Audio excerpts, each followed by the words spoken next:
Assalamualaikum.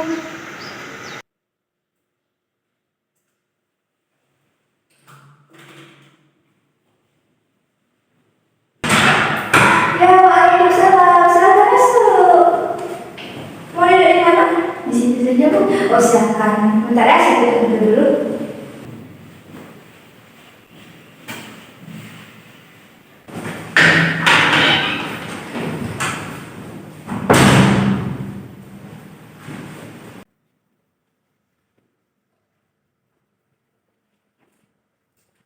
Gimana kabarnya hari ini? Baik, Bu. Ini dengan Kayla ya yang WA saya tadi pagi? Iya, Bu, benar. Sebelumnya ada pernah melakukan sesi konseling, Kayla? Tidak pernah, Bu. Berarti ini baru pertama kalinya ya? Iya, benar, Bu. Jadi Kayla tahu apa itu konseling? Tidak tahu, Bu.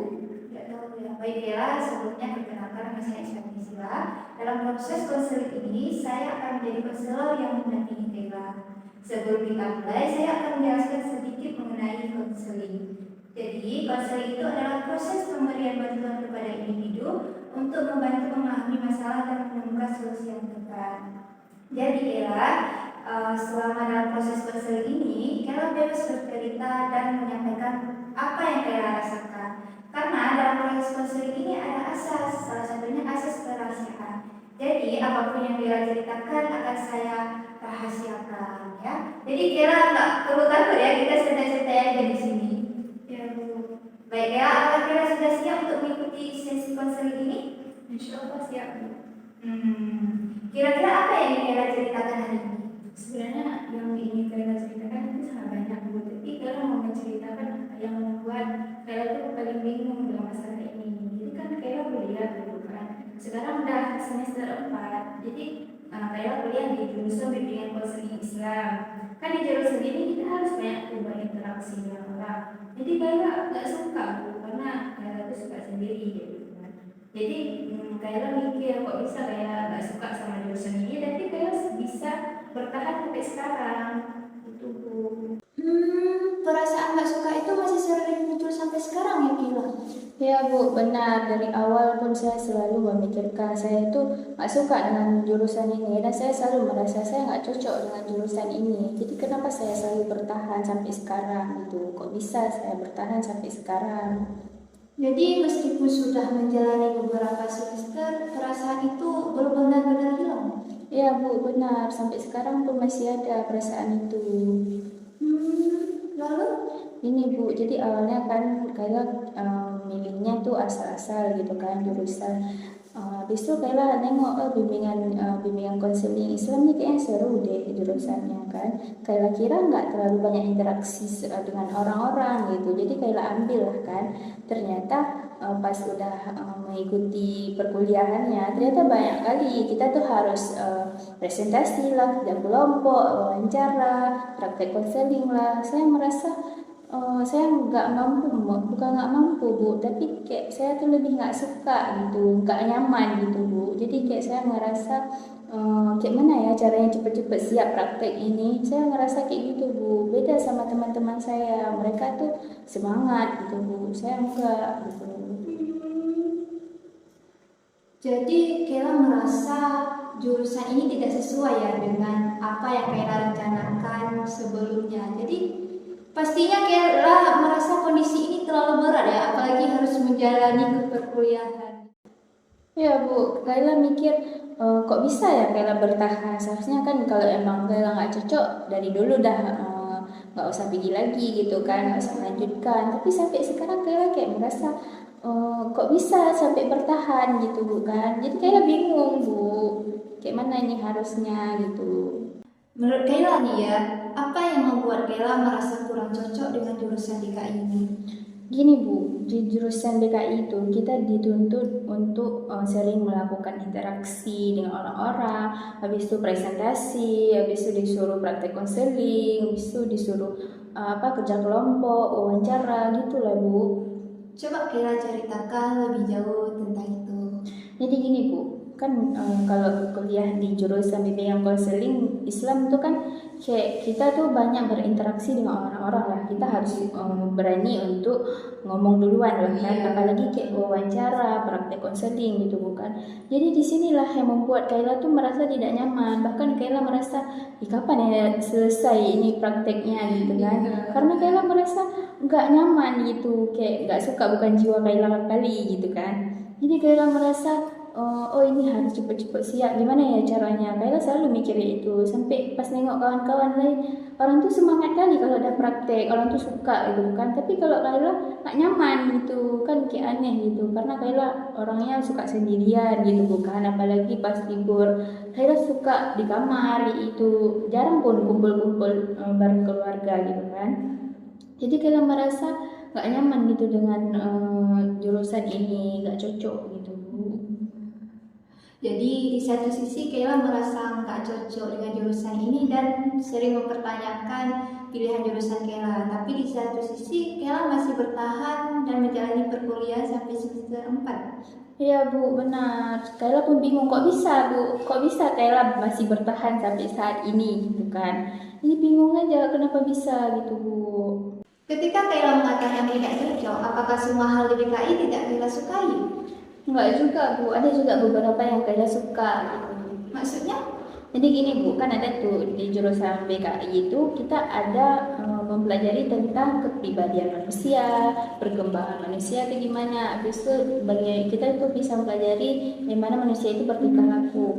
Nah, kalau materi yang itu Kayla suka Bu. Bahkan kalau emang Kayla ada yang kurang ngerti, itu Kayla semangat terus kalau untuk mencari tahu lebih lanjut lagi Bu. Kalau itu Kayla suka gitu.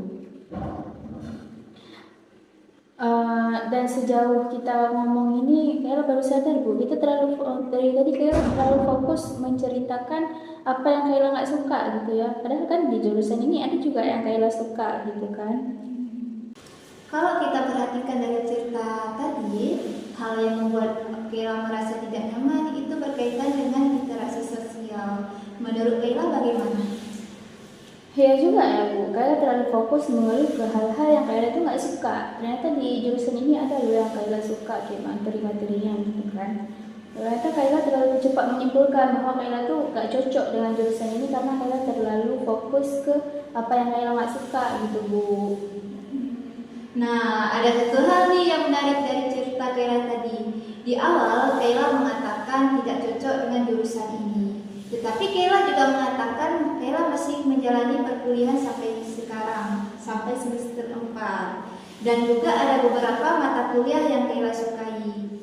Bagaimana menurut Kayla tentang hal itu? Iya ya Bu, Kayla baru sadar nih, ternyata Kayla tuh terlalu fokus ke hal yang membuat Kayla tuh gak nyaman. Seharusnya kalau emang Kayla merasa gak cocok, dari dulu Kayla udah berhenti. Habis itu kalau emang gak cocok, kali-kali berarti Kayla dari dulu udah gak kuliah lagi, udah jarang masuk. Tapi sampai sekarang buktinya Kayla tuh masih semangat kuliah, walaupun kadang gak semangat juga Bu. Tapi Kayla rasa kayaknya Kayla terlalu fokus deh pada hal yang Kayla gak suka gitu Bu. Nah, kalau kita lihat dari cerita Kayla tadi, sejak awal Kayla sering memperhatikan hal-hal yang tidak Kayla sukai dibandingkan hal-hal yang mungkin sebenarnya menarik dibuat Kayla. Menurut Kayla, apakah itu yang membuat merasa salah jurusan terus muncul? Iya Bu, mungkin karena Kayla terlalu fokus pada perasaan yang tidak nyaman Kayla terhadap jurusan ini daripada apa yang Kayla suka di jurusan ini. Jadi itu membuat saya selalu memikirkan saya salah jurusan Bu. Jadi sejauh ini Kayla sudah mulai melihat ya, mungkin masalahnya bukan seluruh isi jurusan BKI itu tidak cocok dengan untuk Kayla. Ya Bu, saya memandangnya seperti itu sekarang. Kalau begitu, menurut Kayla nih, apa sebenarnya paling mengganggu selama ini? Ini Bu, cara Kayla memandang jurusan Kayla itu, kan Kayla sekarang lebih fokus memikirkan hal yang gak Kayla sukai. Seharusnya Kayla harus merubah cara pandang Kayla itu, bahwasanya di jurusan ini gak semua harus Kayla sukai gitu Bu. Setelah Kayla memahami hal itu, apa yang ingin Kayla lakukan? Kayla mau ini lah Bu, mau merubah cara pandang Kayla terhadap jurusannya. Kayla tuh mau fokus ke hal-hal yang Kayla sukai daripada terus memikirkan hal-hal yang Kayla nggak sukai. Padahal kan Kalau kita terlalu fokus pada hal yang nggak kita suka, itu membuat kita capek sendiri gitu, bukan? Itu yang Kayla mikir, jadi Kayla nggak mau lah fokus lagi pada hal yang Kayla nggak bisa itu. Menurut Kayla nih, langkah kecil apa yang bisa mulai Kayla lakukan untuk melihat jurusan BKI dengan cara yang lebih positif? Kayla mau lebih fokus lagi kepada mata kuliah yang Kayla sukai, Bu. Jadi Kayla mau mengikuti perkuliahan dengan Kayla itu tidak memikirkan bahwasanya Kayla itu salah jurusan. Saya senang nih karena Kayla sudah bisa memahami perasaan Kayla. Terkadang kita terlalu fokus yang melihat hal-hal yang tidak kita sukai sampai lupa melihat kemampuan dan perkembangan yang sudah kita miliki. Iya benar, Bu, saya juga merasa seperti itu sekarang. Nah Kayla, saran dari saya ya, Kayla tidak perlu memaksakan diri untuk menyukai semua aspek yang ada dalam jurusan BKI. Cobalah fokus mengembangkan pada bidang yang memang Kayla minati, seperti mata kuliah yang berkaitan dengan psikologi. Sedangkan kemampuan komunikasi dan interaksi bisa Kayla latih secara bertahap, karena itu merupakan keterampilan yang bisa kita pelajari dan dikembangkan seiring waktu. Baik, Bu. Baik Kayla, dari pembicaraan kita hari ini, Kayla datang dengan keyakinan bahwa Kayla merasa kurang cocok dengan jurusan BKI. Tetapi setelah kita bahas lebih dalam, ternyata Kayla juga punya ketertarikan pada beberapa mata kuliah, serta mampu menjalani perkuliahan sampai semester 4 dengan sangat baik.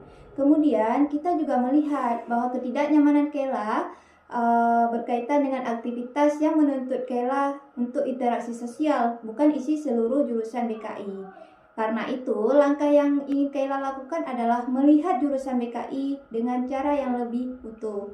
Setelah itu, Kayla juga ingin memfokuskan pada bidang-bidang yang memang Kayla minati, serta tidak menyalahkan secara langsung bahwa Kayla salah jurusan ketika Kayla sedang mengalami kesulitan. Apakah itu sesuai dengan apa yang Kayla rasakan?